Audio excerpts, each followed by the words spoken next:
एक बात बताओ, अगर तुम्हें आज से 30 दिन में 80,000 रुपए कमाने हो तो तुम क्या करोगे? तुम्हारे पास जॉब नहीं है, लोन भी नहीं लेना है और तुम घर पर बैठे हो।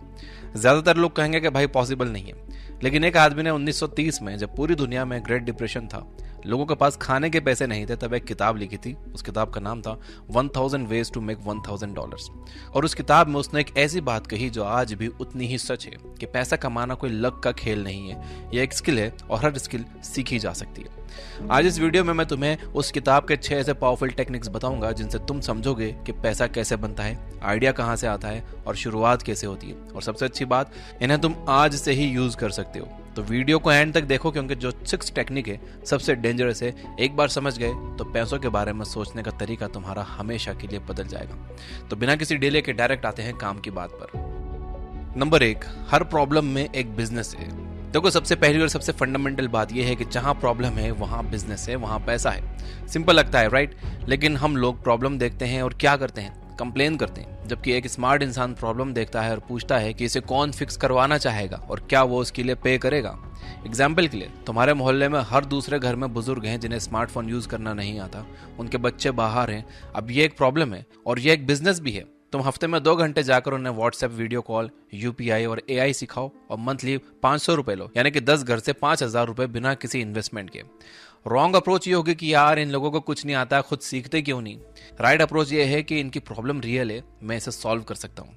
ये एक एग्जाम्पल है, तुम सोचोगे और क्या हो सकता है। तो मैं रियल एग्जाम्पल बताता हूँ। फनिंद्र शर्मा ने 2005 में दिवाली पर बस टिकट ना मिलने की फ्रस्ट्रेशन से आइडिया निकाला और 2006 में रेड बस शुरू किया। सिर्फ 5 लाख से शुरू करके उन्होंने ऑफलाइन बस बुकिंग सिस्टम को ऑनलाइन बनाया और 2013 में इसे आईबीबो ग्रुप को 800 करोड़ रुपए में बेच दिया। मेनागर कहते हैं कि तुम्हें कोई नई चीज इन्वेंट नहीं करनी, बस ये देखो कि लोगों को क्या चाहिए और उन्हें कौन दे रहा है, और कोई नहीं दे रहा तो तुम दो। नंबर 2, पहले सेल करो बाद में बनाओ। अब ये वाली बात थोड़ी उल्टी लगेगी, लेकिन ये मोस्ट पावरफुल बिजनेस लेसन है। ज्यादातर लोग क्या करते हैं, 6 महीने प्रोडक्ट बनाने में लगाते हैं, फिर लॉन्च करते हैं, फिर पता चलता है कि भाई कोई खरीदना ही नहीं चाहता। टाइम भी गया, पैसा भी गया, एनर्जी भी गई। मिनाकर कहते हैं कि पहले पूछ लो फिर बनाओ। एग्जाम्पल के लिए, मान लो कि तुम्हें कुकिंग आती है और तुम ऑफलाइन टिफिन सर्विस शुरू करना चाहते हो, तो पहले किचन सेटअप मत करो।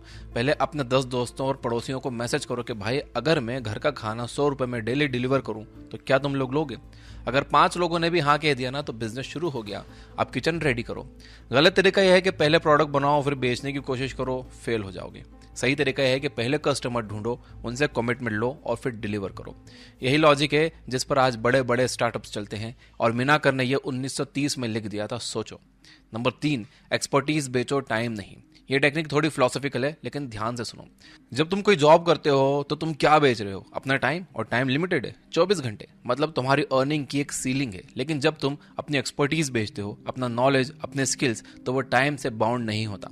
एग्जाम्पल के लिए, एक सीए है, अगर वो सैलरी पर काम करे तो महीने के 50,000, लेकिन अगर वो 5 छोटे बिजनेसेस को पार्ट टाइम अकाउंटिंग एडवाइस दे और हर बिजनेस से 10,000 रुपए ले, तो वही 50,000 रुपए उसको मिलेंगे बिना फुल टाइम कमिटमेंट के। अब तुम सोच रहे हो कि भाई मेरी तो कोई एक्सपर्टीज नहीं है, तो भाई रुको जरा, सब्र करो। क्या तुम्हें एक्सेल आता है, कैनवा आता है, रील्स एडिट करना आते हैं, किसी सब्जेक्ट का अच्छा नॉलेज है, प्रॉम्प्ट सीखना आते हैं, इमेजेस और वीडियोस जनरेट करना आती है, तो यही तुम्हारी एक्सपर्टीज है। किसी को ये नहीं आता जो तुम्हें आता है। कई लोग होंगे जिन्हें वो नहीं आता जो तुम्हें आता है। मिनाकर एक बात कहते हैं जो मुझे बहुत पसंद है, तुम जो जानते हो वो किसी और के लिए बहुत वैल्यूबल है, उसे बस पैकेज करके बेचना सीखो। नंबर 4, रिपीट बिजनेस का जादू। अब जो अगली टेक्निक है सबसे अंडररेटेड है, ज्यादातर लोग इसे इग्नोर कर देते हैं और यही उनकी सबसे बड़ी गलती है। मिनाकर कहते हैं, एक नया कस्टमर ढूंढने में जितनी एनर्जी लगती है उससे 5 गुना कम एनर्जी में तुम एक पुराने कस्टमर को दोबारा बेच सकते हो। मतलब जो पहले से तुमसे खरीद चुका है वो सबसे आसान अगला कस्टमर है। एग्जाम्पल के लिए, मान लो कि तुमने किसी के घर की पेंटिंग की, जॉब डन, पैसे लिए, चले गए। ये गलत है। स्मार्ट इंसान क्या करता है, 6 महीने बाद फिर से कॉल करता है कि भाई मॉनसून के बाद वॉल्स पर डैम्प आ जाता है, एक बार चेक कराओगे क्या? यह है रिपीट बिजनेस। एक बार्बर का एग्जांपल लो, अगर उसके 50 रेगुलर कस्टमर्स हैं जो हर महीने आते हैं, उसे रोज नए कस्टमर्स नहीं ढूंढने पड़ते, उसकी इनकम स्टेबल है। हर महीने नए कस्टमर्स ढूंढना और पुरानों को भूल जाना, यह गलत अप्रोच है। सही अप्रोच यह है कि पुराने कस्टमर्स को इतनी अच्छी सर्विस दो कि वो खुद वापस आएं और दूसरों को भी भेजें। यह प्रिंसिपल है रिटेंशन ओवर एक्विजिशन, और ये आज भी हर बड़े बिजनेस की बैकबोन है। नंबर 5, छोटी शुरुआत करो, बड़ा सोचो। लोगों की सबसे बड़ी प्रॉब्लम यह है कि वो या तो बहुत बड़ा सोचते हैं और शुरू ही नहीं करते, या फिर इतना छोटा सोचते हैं कि कभी ग्रो ही नहीं होते। मिनाकर का फॉर्मूला है, शुरू छोटे से करो लेकिन प्लान बड़े का रखो। एग्जाम्पल के लिए, एक लड़की है जिसे बेकिंग आती है, उसने शुरू किया घर से, सिर्फ फ्रेंड्स के ऑर्डर्स से, फिर इंस्टाग्राम पर पेज बनाया, फिर एक छोटी सी बेकरी, फिर बल्क कॉर्पोरेट ऑर्डर्स। आज वो 2 लाख रुपए महीना कमाती है, लेकिन शुरुआत हुई थी एक चॉकलेट केक से।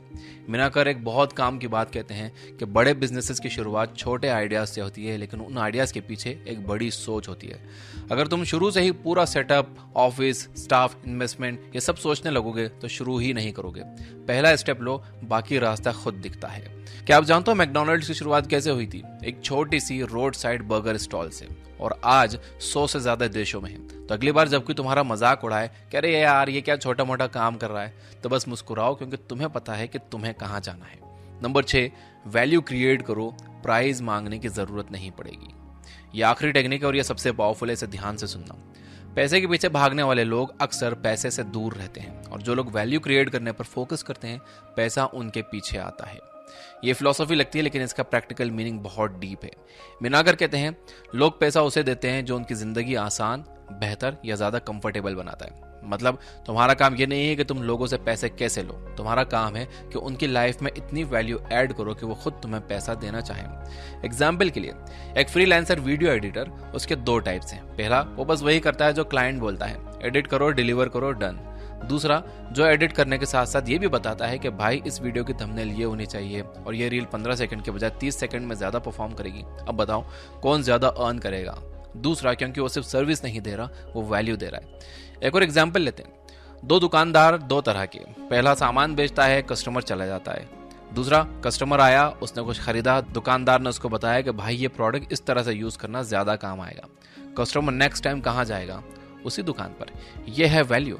और ये बात सिर्फ बिजनेस पर अप्लाई नहीं होती, जॉब पर भी होती है। जो एम्प्लॉय सिर्फ अपना काम करता है वो एवरेज रहता है, और जो एम्प्लॉय अपने से ज्यादा काम करता है, सॉल्यूशंस लाता है, आइडियाज देता है, टीम की हेल्प करता है, वो प्रमोटेड होता है। मिनाकर का कोर मैसेज यही था कि दुनिया में $1000 कमाने के 1000 तरीके हैं, लेकिन इन सब तरीकों का एक कॉमन फाउंडेशन है। किसी की प्रॉब्लम को सॉल्व करो, उन्हें जेन्युइन वैल्यू दो और कंसिस्टेंटली करते रहो। यहाँ तक देख रहे हो तो भाई वीडियो को लाइक जरूर कर देना। आपके लाइक करने में कुछ नहीं जा रहा, लेकिन आपके लाइक करने से ये वीडियो ज्यादा लोगों के पास पहुंचेगी। तो चलो मैं इसे समराइज कर देता हूँ।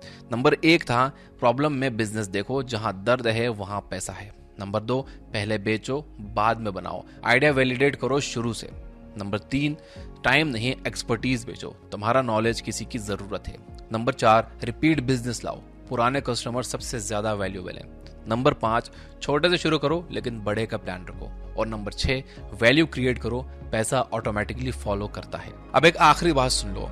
FC मिनाकर ने यह किताब उस वक्त लिखी थी जब दुनिया की इकोनॉमी तबाह थी। लोग कह रहे थे कि कुछ नहीं हो सकता, और उन्होंने कहा कि भाई 1000 तरीके हैं।